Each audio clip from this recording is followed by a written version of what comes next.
ओम नमो भगवते वासुदेवाय। स्वागत है आपका हमारे चैनल पर। आज के इस वीडियो में हम आपको सुनाएंगे देवशयनी एकादशी व्रत की कथा।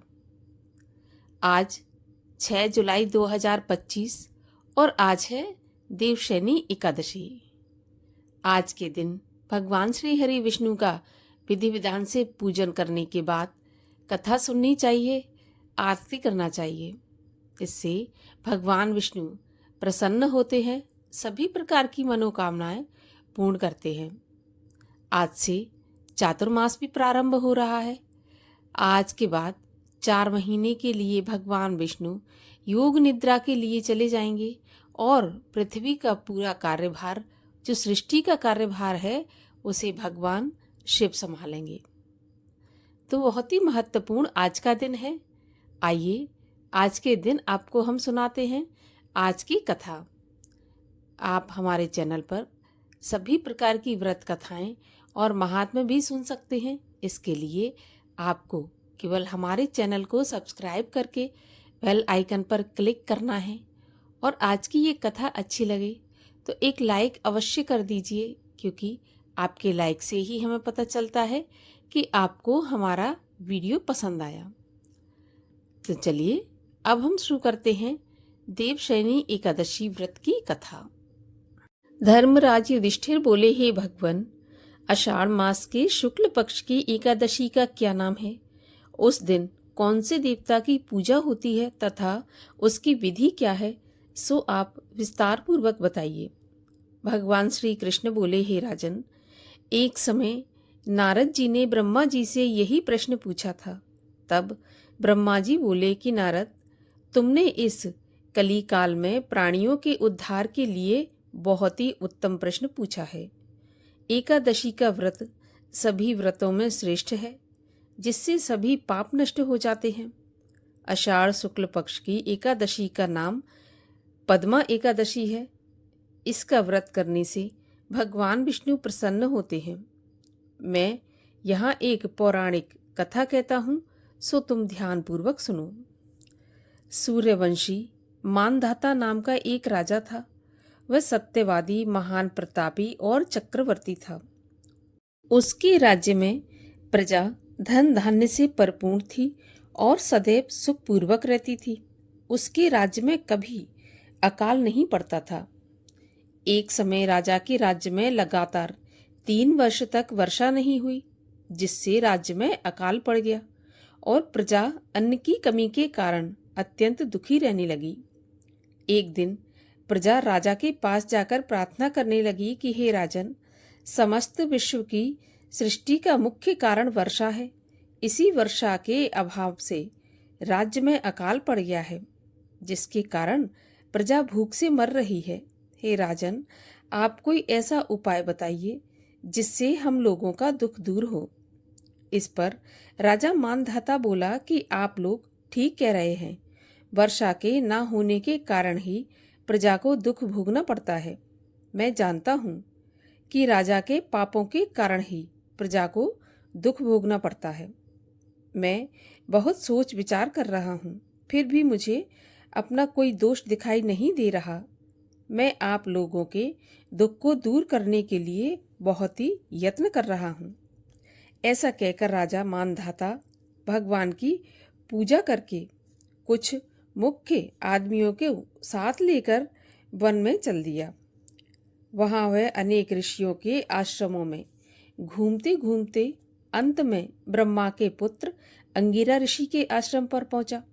उस स्थान पर राजा रथ से उतरा और आश्रम में आया। वहाँ पर मुनि अभी नित्य कर्म से निवृत्त हुए थे।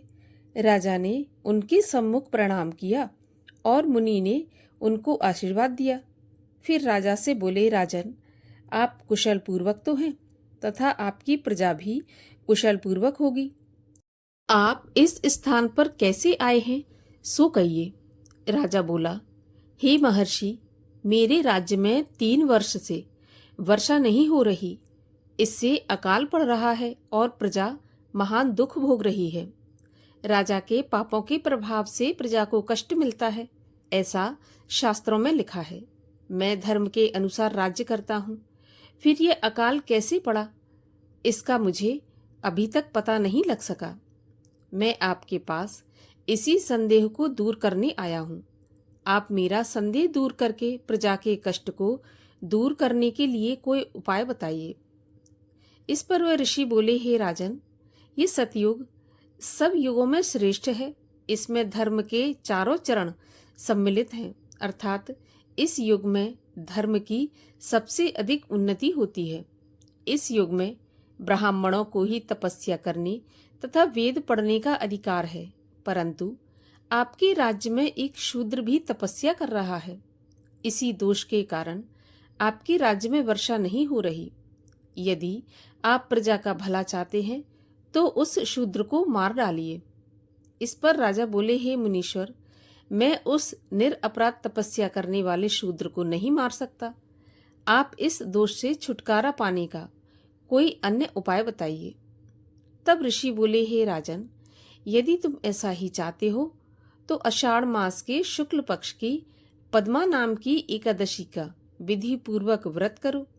इस व्रत के प्रभाव से तुम्हारे राज्य में वर्षा होगी और प्रजा सुख पाएगी, क्योंकि इस एकादशी का व्रत सभी सिद्धियों को देने वाला है और समस्त उपद्रवों को शांत करने वाला है।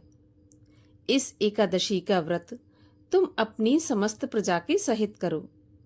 मुनि के इन वचनों को सुनकर राजा अपने नगर को वापस आ गया और विधि पूर्वक पद्मा एकादशी अर्थात देवशयनी एकादशी का व्रत किया। उस व्रत के प्रभाव से राज्य में वर्षा हुई और मनुष्यों को सुख पहुंचा।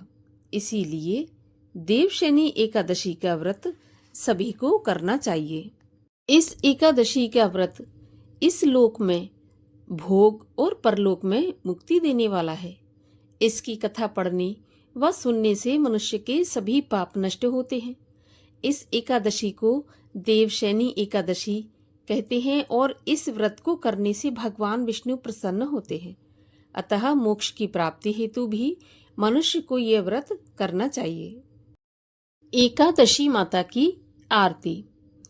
ओम जय एकादशी माता मैया, जय एकादशी माता। विष्णु पूजा व्रत को धारण कर शक्ति मुक्ति पाता। ओम जय एकादशी माता। तेरे नाम गिनाऊं देवी, भक्ति प्रदान करनी। गण गौरव की देनी माता, शास्त्रों में वर्णी। ओम जय एकादशी माता। मार्ग शीर्ष के कृष्ण पक्ष की उत्पन्ना विश्वतारिणी जन्मी। शुक्ल पक्ष में हुई मोक्षदा, मुक्तिदाता बन आई। ओम जय एकादशी माता। पौष के कृष्ण पक्ष की सफला नामक है। शुक्ल पक्ष में होए पुत्रदा, आनंद अधिक रहे। ओम जय एकादशी माता। नाम षट तिला माघ मास में कृष्ण पक्ष आवे। शुक्ल पक्ष में जया कहावे, विजय सदा पावे। ओम जय एकादशी माता। विजया फागुन कृष्ण पक्ष में शुक्ला आमल की। पाप मोचनी कृष्ण पक्ष में चैत्र महाबली की। ओम जय एकादशी माता। चैत्र शुक्ल में नाम कामदा, धन देने वाली। नाम वरुथनी कृष्ण पक्ष में वैशाख माह वाली। ओम जय एकादशी माता। शुक्ल पक्ष में होए मोहिनी, अपराजिष्ट कृष्ण पक्षी नाम निर्जला सब सुख करनी शुक्ल पक्ष रखी ओम जय एकादशी माता। योगिनी नाम आषाढ़ में जानो कृष्ण पक्ष करनी देवशैनी नाम कहायो शुक्ल पक्ष धरनी ओम जय एकादशी माता। कामिका श्रावण मास में आवे कृष्ण पक्ष कहिए श्रावण शुक्ला होए पुत्र दा आनंद से रहिए ओम जय एकादशी माता। अजा भाद्रपद कृष्ण पक्ष की परिवर्तनी शुक्ला इंद्रा आश्विन कृष्ण पक्ष में व्रत से भव सागर निकला ओम जय एकादशी माता। पापांकुशा है शुक्ल पक्ष में पाप हरन हारी रमा मास कार्तिक में आवे सुखदायक भारी ओम जय एकादशी माता।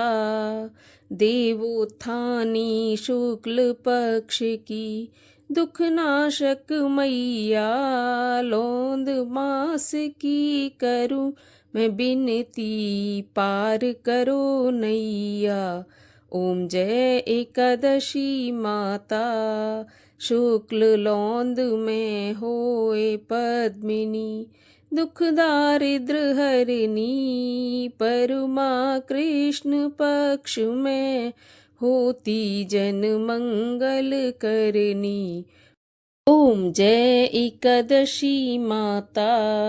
जो कोई आरती एकादशी की भक्ति सहित गावे जन सामान्य स्वर्ग का वासा निश्चय ही पावे ओम जय एकादशी माता। बोलिए एकादशी माता की जय, 11 मैया की जय, भगवान विष्णु की जय।